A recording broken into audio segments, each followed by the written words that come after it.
So this was my last soccer cleat of my athletic career, the last shoe I ever wore playing a sport.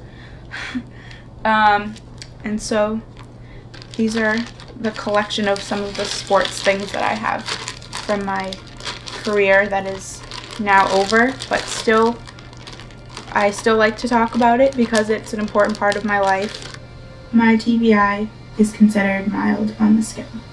Traumatic brain injury has often been referred to as an invisible injury, and particularly for individuals who have mild traumatic brain injury. And that term is a misnomer because the effects or the consequences of mild traumatic brain injury can be actually very severe.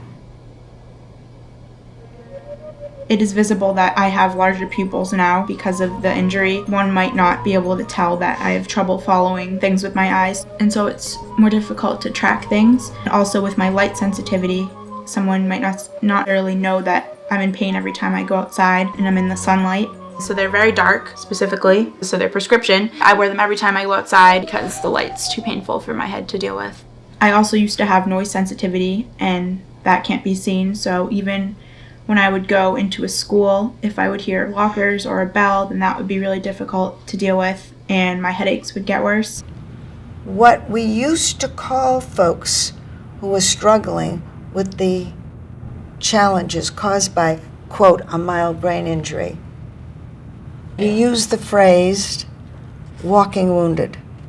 You look good, you sound good, you speak well, you're walking without too much difficulty or without any difficulty. Your hands are moving. You can read. You can write. So what's wrong with you? Many things are wrong with you.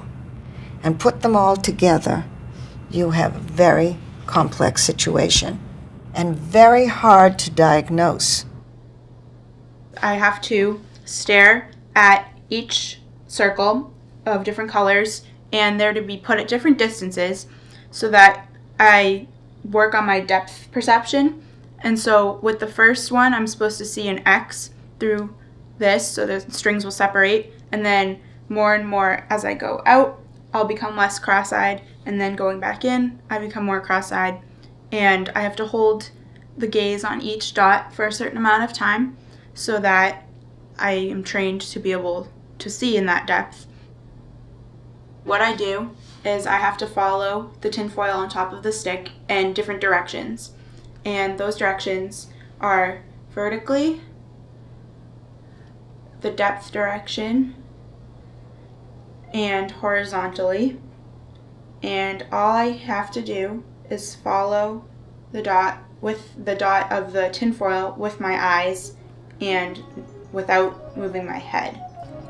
And I do all of these every day to help with, again, my concentration, my eye tracking, and help reduce my pupil size and my headaches. Should be done about 3 times a day.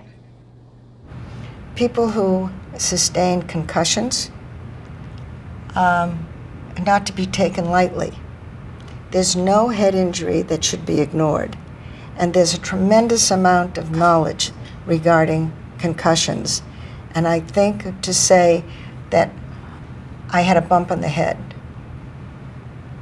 you need to be checked out. And if you feel you're not being checked out well enough, then seek another opinion.